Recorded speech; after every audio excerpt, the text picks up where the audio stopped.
പടവലവും മാങ്ങയും നല്ലൊരു ഒഴിച്ചു കറിയാണ് കേട്ടോ. മിക്സ് ചെയ്യല്ലേ. പിന്നെ നമുക്ക് കിട്ടുന്ന മാങ്ങ വല്ലാതെ പുളിയുള്ളതാണെങ്കിൽ ആ പുളിയെ മാസ്ക് ചെയ്യാനുള്ള 1-2 ടിപ്സും പറഞ്ഞുതരാം കേട്ടോ. നമസ്തേ, ഞാൻ ധന്യ. ഇത് വെജ് കേരള. എല്ലാവർക്കും വെജ് കേരളയുടെ ഒരു പുതിയ വീഡിയോയിലേക്ക് സ്വാഗതം.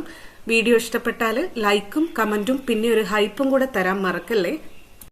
ഈ ഒരു റെസിപ്പിയിലേക്ക് ഞാൻ 2 കപ്പോളം ക്ലീൻ ചെയ്ത് കട്ട് ചെയ്ത് പടവലം എടുത്തിട്ടുണ്ട്. എങ്ങനെ വേണമെങ്കിലും കട്ട് ചെയ്യാം. ഞാൻ ഒരല്പം നീളത്തിലാണ് കട്ട് ചെയ്തത് കേട്ടോ, മാങ്ങയുടെ കഷ്ണത്തിന് കംഫർട്ടബിൾ ആയിട്ട്. മാങ്ങയും അതുപോലെ തന്നെ എടുത്തിട്ടുണ്ട്, ക്ലീൻ ചെയ്ത് കട്ട് ചെയ്ത് എടുത്തിട്ടുണ്ട്. 2 മീഡിയം സൈസ് മാങ്ങ, നല്ല പുളിയുള്ള മാങ്ങയാണ് നമുക്ക് കിട്ടിയിട്ടുള്ളത്. ഞാൻ ഒരു മൺപാത്രം മീഡിയം ഫ്ലെയിമിൽ വെച്ചിട്ടുണ്ട്. അതിലേക്ക് ഒരു 2 ടേബിൾ സ്പൂൺ വെളിച്ചെണ്ണ ഒഴിച്ചു കൊടുത്തിട്ടുണ്ട്. വെളിച്ചെണ്ണയ്ക്ക് പകരം മറ്റേതെങ്കിലും വെജിറ്റബിൾ ഓയിൽ വേണമെങ്കിൽ യൂസ് ചെയ്യാം. എണ്ണ ചൂടാകുമ്പോൾ അതിലേക്ക് നമുക്ക് കുറച്ച് ഇൻഗ്രീഡിയൻസ് ചേർത്ത് കൊടുക്കാനുണ്ട്. ആദ്യത്തേത് ഇഞ്ചി 1 ടേബിൾ സ്പൂൺ, പിന്നെ വെളുത്തുള്ളി 1 ടേബിൾ സ്പൂൺ, പച്ചമുളക് ഒരു 3 എണ്ണം നല്ല സ്പൈസി ആയിട്ടുള്ളത് ഒന്ന് കീറിയിട്ട് ചേർത്ത് കൊടുക്കാം. ചെറിയ ഉള്ളി ഒരു 1/4 കപ്പ് എടുത്തിട്ടുണ്ട്, സ്ലൈസ് ചെയ്തിട്ട് ഒരു 1/4 കപ്പ് എടുത്തിട്ടുണ്ട്. ഇത്രയും ചേർത്ത് കൊടുക്കാം. പുളിയുള്ള മാങ്ങ ചേർത്ത് കറി വെക്കുമ്പോൾ ഇഞ്ചി നന്നായിട്ട് ചേർക്കുന്നത് മാങ്ങയുടെ പുളി ഒന്ന് കുറയ്ക്കാൻ സഹായിക്കും കേട്ടോ. ഇൻഗ്രീഡിയൻസ് ഒക്കെ നന്നായിട്ട് കുക്കായി നല്ലതായിട്ട് സോഫ്റ്റ് ആകുന്നത് വരെ വഴറ്റി കൊടുക്കാം. ഇതപ്പം ആ സ്റ്റേജ് എത്തിയിട്ടുണ്ട്. ഇൻഗ്രീഡിയൻസ് ഒക്കെ നന്നായിട്ട് കുക്കായിട്ടുണ്ട്. ഉള്ളി ഒന്ന് ചെറുതായിട്ട് മുരിഞ്ഞ് വരുന്ന പാകത്തിന് എത്തിയിട്ടുണ്ട്. ഇനി നമുക്ക് ഇതിലേക്ക് ചേർക്കാനുള്ളത് ഒരു 3/4 ടീസ്പൂണോളം മഞ്ഞൾപ്പൊടിയും മുളക് പൊടിയുമാണ്. രണ്ടും ഈക്വൽ എമൗണ്ട്. പൊടികൾ ചേർത്ത് കൊടുക്കുന്ന സമയത്ത് തീ ഒന്ന് കുറച്ച് വെച്ചിരുന്നാൽ നല്ലതാണ്. ചേർത്തിട്ട് ഒരു 5-6 സെക്കൻഡ് വഴറ്റി കൊടുത്തതിന് ശേഷം കഷ്ണങ്ങള് വെജിറ്റബിൾസ് പടവലങ്ങയും മാങ്ങയും ചേർത്ത് കൊടുക്കാം. ചേർത്തിട്ട് നന്നായിട്ടൊന്ന് മിക്സ് ചെയ്ത് കൊടുത്തോളൂ. കഷ്ണങ്ങളിലൊക്കെ നന്നായിട്ട് ആ മസാല പെരണ്ട് വരുന്നത് പോലെ ഒന്ന് മിക്സ് ചെയ്ത് കൊടുത്തോളൂ കേട്ടോ. ഒരല്പം ഉപ്പും കൂടെ ചേർക്കാം. ഞാനിവിടെ കല്ലുപ്പാണ് ചേർക്കുന്നത്. ശേഷം വെജിറ്റബിൾസിന്റെ ലെവലിനനുസരിച്ച് വെള്ളം ചേർത്ത് കൊടുക്കാം. ചൂടുവെള്ളം ചേർത്ത് കൊടുക്കുകയാണെങ്കിൽ നന്ന്. എന്നിട്ട് അടച്ചു വെച്ച് വേവിക്കാം, കഷ്ണങ്ങള് വേവുന്നത് വരെ. അപ്പോഴേക്കും നമുക്ക് ഇതിലേക്കുള്ള തേങ്ങ അരപ്പ് തയ്യാറാക്കാം. അതിലേക്കായിട്ട് 1 കപ്പ് ചിരകിയ തേങ്ങ എടുത്തിട്ടുണ്ട്. അതിന്റെ കൂടെ തന്നെ ഒരു 3/4 ടീസ്പൂൺ ജീരകം, നല്ല ജീരകം എടുത്തിട്ടുണ്ട്.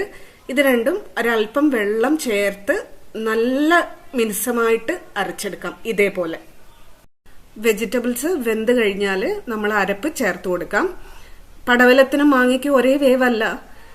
പടവലം വെന്ത് കഴിയുമ്പോഴത്തേക്കും മാങ്ങയൊന്നും നന്നായിട്ട് ഉടഞ്ഞിട്ടുണ്ടാവും. എന്നാലും കുഴപ്പമൊന്നുമില്ല, പടവലത്തിലും ആ മാങ്ങയുടെ ആ ടേസ്റ്റ് പിടിച്ചിട്ടുണ്ടാവും.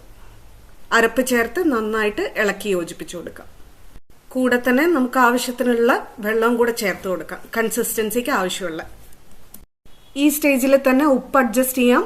കൂടെ തന്നെ ഒരു തണ്ട് കറിവേപ്പിലയും കൂടെ ചേർത്ത് ഒന്ന് ഇളക്കി യോജിപ്പിച്ച് കറി തിളയ്ക്കാൻ വേണ്ടി വെയിറ്റ് ചെയ്യാം. മറക്കല്ലേ, ചൂടുവെള്ളം ഒഴിച്ചാണ് കേട്ടോ കൺസിസ്റ്റൻസി അഡ്ജസ്റ്റ് ചെയ്യേണ്ടത്. കറി തിളച്ചു തുടങ്ങുമ്പോൾ ഒന്ന് ഇളക്കി കൊടുത്തിട്ട് അടുപ്പത്തുനിന്ന് മാറ്റി വെക്കാം. ഇപ്പൊ അടുപ്പത്തുനിന്ന് മാറ്റി വെച്ചു. ഇനി നമുക്കൊരു സ്പെഷ്യൽ താളിപ്പ് കൊടുക്കാം കേട്ടോ ഇതിലേക്ക്. അതിനുവേണ്ടി ഒരു പാൻ മീഡിയം ഫ്ലെയിമിൽ വെച്ചിട്ടുണ്ട്. അതിലേക്ക് 1.5 ടേബിൾ സ്പൂൺ വെളിച്ചെണ്ണ ഒഴിച്ചു കൊടുക്കുന്നുണ്ട്. വെളിച്ചെണ്ണ നല്ലോണം ചൂടാകുമ്പോൾ 1 ടീസ്പൂൺ കടുക്, 1/4 ടീസ്പൂൺ ഉലുവ, അതൊന്ന് പൊട്ടി തുടങ്ങുമ്പോൾ 3-4 വറ്റൽമുളകും 1-2 തണ്ട് കറിവേപ്പിലയും ചേർക്കാം. അതിനുശേഷം അതൊരു 5-6 സെക്കൻഡ് വഴറ്റിയ ശേഷം മാത്രം ഫ്ലെയിം സ്വിച്ച് ഓഫ് ചെയ്യാം. ഫ്ലെയിം സ്വിച്ച് ഓഫ് ചെയ്തതിന് ശേഷം ഇതിലേക്ക് 1/2 ടീസ്പൂൺ മുതൽ 3/4 ടീസ്പൂൺ വരെ കായത്തിന്റെ പൊടി ചേർത്ത് കൊടുക്കാം. കൂടെ തന്നെ 1/2 ടീസ്പൂൺ ചുവന്ന മുളക് പൊടിയും ചേർത്ത് കൊടുക്കാം. കായത്തിന്റെ പൊടിയും ഉലുവയും ചുവന്ന മുളക് പൊടിയും ഒക്കെ ഇങ്ങനെ താളിച്ച് ചേർക്കുന്നത് മാങ്ങയുടെ ആ വല്ലാതെയുള്ള ആ പുളി ഒന്ന് ബാലൻസ് ചെയ്യാൻ സഹായിക്കും.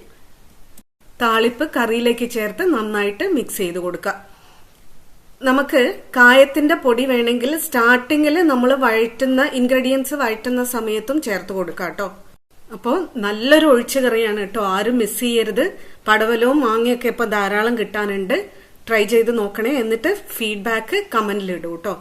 Thank you for watching. Dhanya from veg Kerala.